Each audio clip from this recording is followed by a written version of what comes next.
Although the Miami Dolphins sit atop the AFC East, the Buffalo Bills are seen as the better team and the team to beat. As of right now, the Bills are favored by 3 points, and that's even with the Dolphins being the home team. 2024, my top 5 teams in the NFL going in to the last week of the NFL season. Give it to me right here at number 5. Let's start it off. Bam! Don't make me wait, damn it. Bam! The Detroit Lions. It seems that after getting absolutely destroyed by the Baltimore Ravens, some fans and most of the media have dismissed the Dolphins as real Super Bowl contenders. Stephen A. Smith in his weekly rankings doesn't even have the Dolphins in the top 3 in the AFC, never mind the entire league. In fact, he, like many sports journals, have lost respect for the Miami Dolphins. The Miami Dolphins embarrassed themselves against the Ravens, and you'd be hard-pressed to find anyone who thinks they can beat the Bills, even with them playing at home. Bam! The Buffalo Bills. Why? Winners of 4 straight. By the way, it wouldn't surprise me at all if they beat Miami in Miami to end the season this coming weekend. Win the AFC East crown, by the way. Josh Allen's been balling. Diggs has been balling. The defense has been balling. After a 6-6 record, nearly 3 quarters through the season, they've handled their business over the last 4 weeks. And because Miami keeps wetting the bed every time they get on the road, you see what happens. Bills are a top 14. That's what's interesting, too. We got 2 teams playing for an AFC East title where one team got annihilated and certainly could be a little bit self-doubting at this point, let alone they lost their best defensive player, who was their second best defensive player because the first one got lost already in Jalen Phillips. So to not have that, and then, you got the Bills who, they're flying high, but they got to be a little bit like, we haven't played our best here lately. I think that adds to the intrigue here.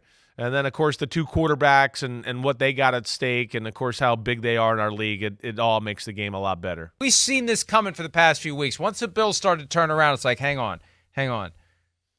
Holy crap, there's a way that Week 18 is going to be for the AFC East Championship. Even though it felt like we'd already kind of unofficially handed the crown to the Dolphins, the Bills were still in play, and they got just enough help with that loss on Sunday by Miami and Baltimore to create the scenario where all they have to do is win this game, and they're the champions, even though it felt like they'd been left in the dust. Do you really think that the Miami Dolphins can now beat Josh Allen and the Buffalo Bills?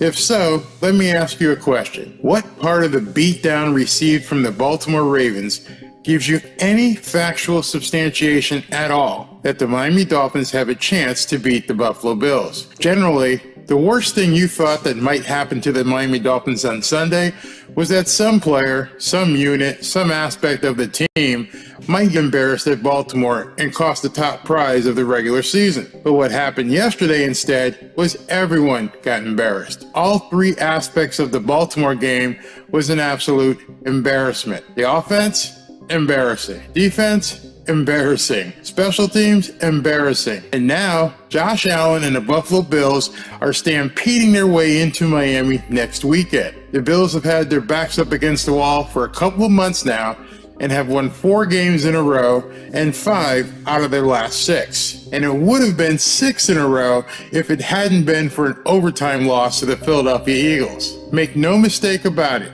the Buffalo Bills are coming in hot. And while the Bills are coming in hot, the Miami Dolphins are a complete mess. They are in complete disarray. Major injuries to Bradley Chubb, Xavier Howard, and Jalen Waddle leaves this team reeling, and they actually are looking like a shell of themselves on the field. And when you look at their overall performance, the outlook is dismal. The offense has been exposed. Everybody in, everybody in.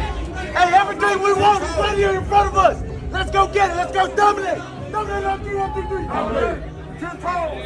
Dominate? Did he say dominate? Was he serious? This is how bad it is.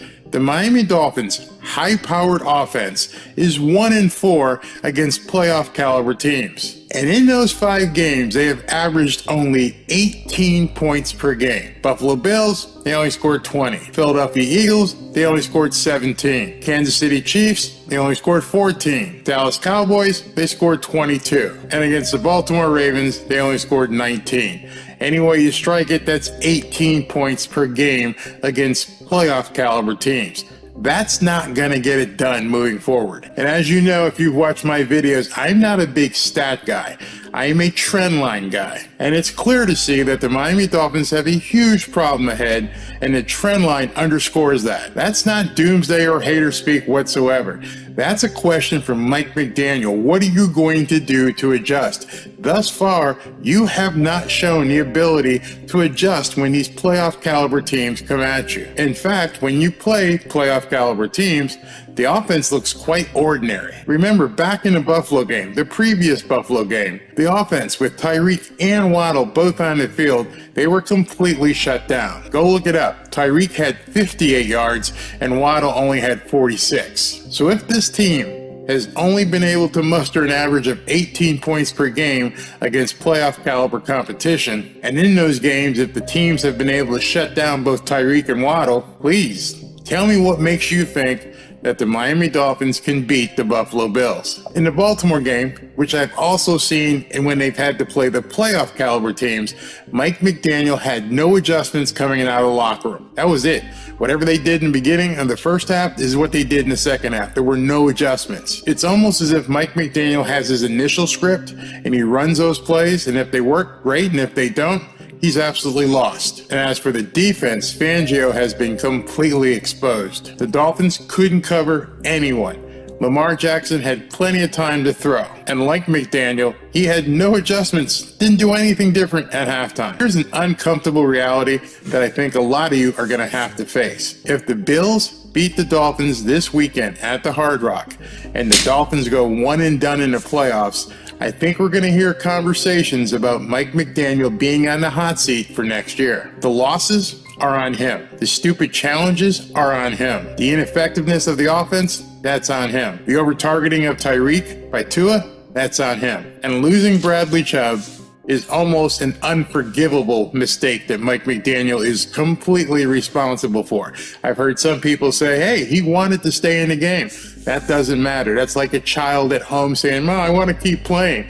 You run the show. You tell the player, come off the field.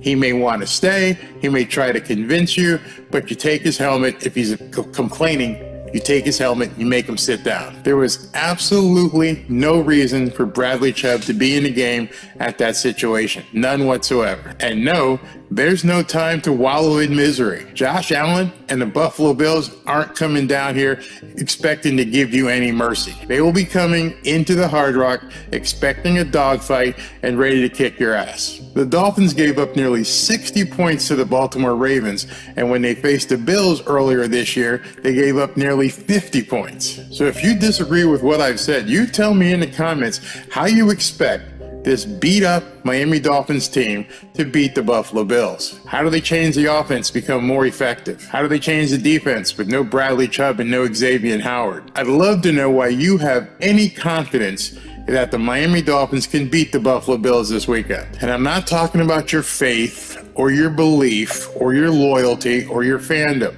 I'd like to know specifically what kind of strategy you think could be involved in the Miami Dolphins facing the Buffalo Bills and coming out with a win this weekend. I'm talking to you from a purely football perspective. I want to know what you think the Miami Dolphins can do to beat the Buffalo Bills. I have an idea. I think maybe they should run almost like a four corners offense. Run, run, run, run, keep running, keep the game close, and then look to do something in the fourth quarter. But I'd like to know what you think strategically the Miami Dolphins can do to even compete with the Buffalo Bills this weekend. And I know Josh Allen might be Josh Allen. He might turn the ball over a couple times, but I don't think you can go into the game relying on that. So I'd like to know what you think, and let's talk about why you think the Miami Dolphins can come back after that beatdown with the Baltimore Ravens and beat the Buffalo Bills. Personally, I just don't see it. So let me know what you guys think. Am I off my rocker, or do you also agree with me? I just don't think that this team right now can stand toe-to-toe with the Buffalo Bills or any playoff caliber team.